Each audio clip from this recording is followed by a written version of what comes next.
Hello, World Wide Web. Welcome back to the Hangin with Web Show. I'm GW Pomichter. Thank you. You right there. Thank you. You clicked on a link or you searched something, and somehow Google brought you to the seedy part of town. That's and right. now you're here with us. We're at Space Coast Book Lovers, and I'm hanging out right now with Aurrora St. James, the author of Nikolai of Samar. Yeah, I hate him. I don't know why yet. I haven't read them. That's why. See, nobody's got a shot. These guys are out there in the world, and that's what they look like. And why? No amount of Photoshop is doing that. I'm just saying. No. That's awesome. I know. We could totally spray paint the abs on. I've seen that on Facebook or someplace I know, and it's really creepy looking. It really is. Yeah. Like, so, guys, don't do it. And so you got him, but don't get distracted. There's a dragon, too. Hidden in here somewhere, Hidden in there. You got to, with a cover like that, you have to tell us about Nikolai. Okay, so Nikolai is the third book in my Lords of Magic series. He is a dragon shapeshifter. Oh, wait a minute. Yeah. Those abs, and there's magic. And dragon, right? And dragons, right? So, no, wow. There's just no way there's competition. I'm so sorry. Dude, but I'm so done. She's got dragons, magic, and those abs in the same book. So I write medieval paranormal romance, and Nikolai's book, Nikolai's a dragon king. He has actually made his own kingdom out of rescuing refugees from surrounding kingdoms that are at war. And so, not only that, he's also a good guy, they're all right? behind the cameras. They just fell over. They're like, look, he's got abs, he's got dragons, he's got magic, and he's a really nice guy. Right? Yeah. Unless you make him mad, in which case all bets are off, right? But, you know, Dragon, that's the way it goes. Dragon King. That's it's not really hard math. No, don't make him not mad. so much. Don't make the dragon mad. So at the start of the book, everything is, you know, just normal normal everyday dragon magic stuff until suddenly people start dying in the kingdom. The monotony of everyday dragon life. Yeah, as a king, like women everywhere, whatever. God. Yeah. You know, I mean, it's so boring. And then all of a sudden, there's refugees and there's some problem to solve, right? Absolutely. So people in his kingdom start mysteriously dying. This is the third. It is. It's the third in this series. Okay. Do we follow the same character, or we follow different characters? There's three different. Each book has its own hero and heroine in it. So, which is my preference when I'm reading. Nikolai's the third. We already know we hate him. Right. Okay. So, tell us about the first two. Well, the first book in the series is not with a dragon. It's actually another king who has lost all of his magic and his throne. Wait. Just an ordinary king. An ordinary king with no magic. Well, he had magic at one time, and then he had his magic stripped from him and his kingdom. And in real life, we call that old age. Right. And his goal is to try and get his kingdom and his magic back. Going to try to get it back. Okay. And the second book? The second book is Nikolai's twin brother, Stefan, who is also the dragon. Got a twin? There's two of them? There's two of them. Oh, my God. So sorry. Oh, my Lord. And Stefan's goal is to try and find their mother and see if there's any other dragons out in the world besides the two of them. So. That's pretty cool. That's pretty cool. How long have you been writing professionally? 6 years, actually. 6 years. Okay. And this is one series. Is this your only series? This is just one series. I do have a second series that is contemporary paranormal romance. Contemporary paranormal romance. And that one's. The distinction being that there's no dragons? Well, distinction being this one is a medieval time period versus one set in Seattle, the main day. Modern day. It's really close. Seattle, medieval. It's it's a thing. Yeah.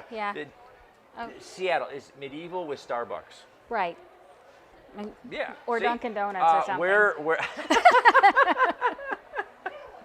Are you allowed to be a chain store in Seattle anymore? I'm not sure. I think you have to be mom and pop's really cool coffee and donuts kind of thing. Yeah. Yeah. So, what inspired you? What pushed you into the medieval and that? What drives you to write? I think I've always written, even when I was a kid, I wrote stories because while I read a lot, sometimes the stories, I was like, I could write a better ending than that. You know what I mean? And so then if you want to would. bring the writer inside of you out, Yeah. that's the best way to do it. Keep reading and reading and reading, because over and over again, you're going to see that you might love a story or a character or whatever, but you know, we're in charge of our universes. Absolutely. So, you know, you could fall in love with our characters or our sets or our backgrounds, but not always with the endings, or That's even right. with something in the middle, some twist somewhere that we throw in there because we can do that. Absolutely. And then, but the reader goes, why? What was that? What was that? And I could do better What than were that. you thinking? And so And that's what we tell our other fellow writers. That's If right. you can, then go do it. Absolutely. And let's do this. And now you've got, you know, a couple of series out of it. Absolutely. Yeah, And what are readers thinking? So happy with them too. Yeah. My readers actually really seem to enjoy them. You know, once they find them, because there's a lot of different paranormal books out there, but they're really well reviewed on Amazon. People love the difference of being in a medieval times with dragon shapeshifters versus there's a lot of contemporary. So it's a nice spin. Yeah. But they really are falling in love with the characters, and they write me saying they want to know more about the side characters and hope they get their own book and things like that. Awesome. It's wonderful. I really enjoy it. 6 years, that's a great journey. And what has been the best part so far? What's the highlight? That moment when you were like, oh yeah, this is why I do this. Anytime I'm at a writer's conference like this one, but I think the very first time I got an email from somebody that said, wow, I found your book and I loved it. I couldn't put it down. And when's the next one coming out? Wow. Like, now, as a reader, now here you are doing writers' conferences on the other side of the table and signing books. Yes. Tell me, what was that like for you, that transition from being an avid reader to now I'm the one signing the book?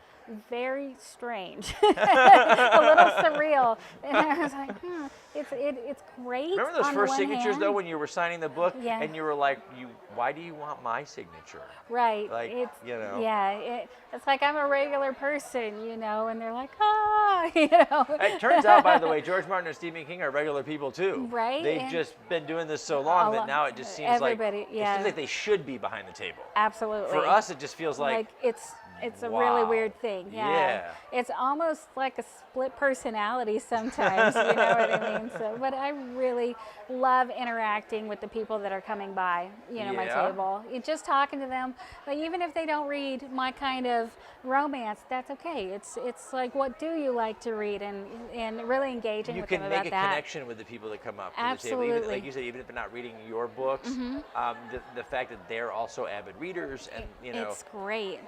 Human beings are storytellers, and we love to listen to a good yarn. Definitely. Or read a good yarn, and so it's interesting when people are coming up and you're in an environment like this.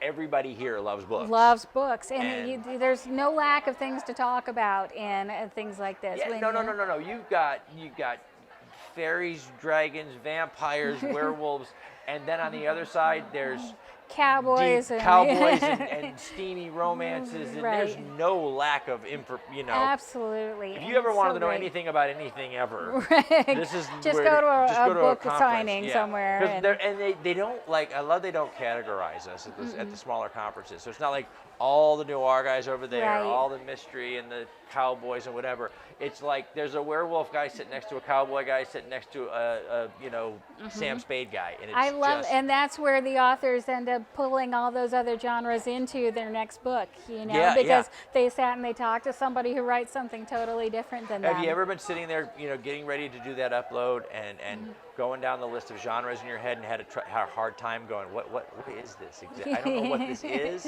I just know it's cool. I just don't know what it is. How do I classify what I do? Especially with this particular Lords of Magic series, because there really isn't a lot of, like, is it medieval fantasy? Is it paranormal fantasy? Is it just medieval paranormal? Is it only paranormal? I mean, and then throw in a little bit of romance too, because, well, that'll help Amazon. Absolutely. They can't help you then, because they're just like, there's actually an others box where you can make your own genre because of that, because the indie community, we don't, it's hard to pigeonhole us.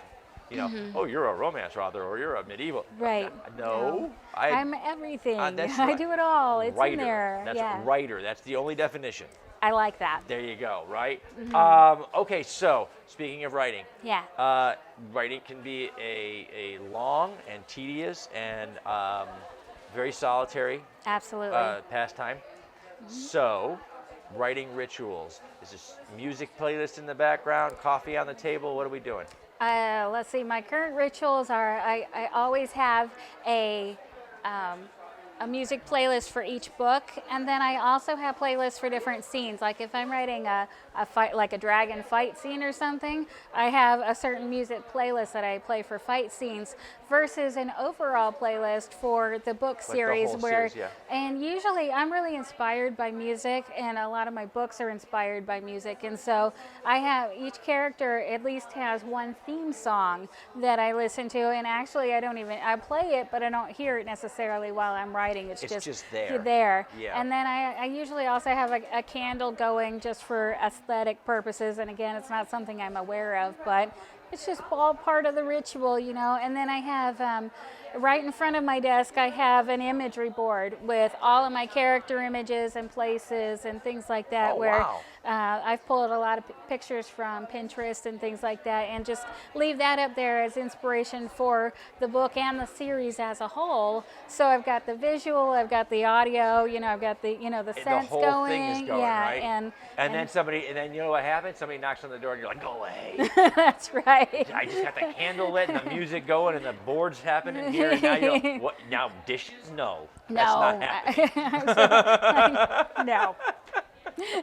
My husband, he's pretty good now at this point about not interrupting me. Well, he sees the candle go on and he's like, that's it, I'm going over there. The cats and the dogs, though, they do not get those messages. No. So, you know, my cat likes to lay like either on the keyboard or right behind the keyboard, you know. Well, I think cats they have a special sense. So like when you find your groove, and the words are just coming. Yeah, that's when the cat goes up and he like circles the laptop and he's like, hi. And you're like, you're not paying attention to me. Hello. Yeah. You're like in this other world, literally, and it's crazy. What are you thinking? Guys, we've been hanging out with Aurrora St. James great. here at the Space Coast Book Lovers convention here in Cape Canaveral, Florida.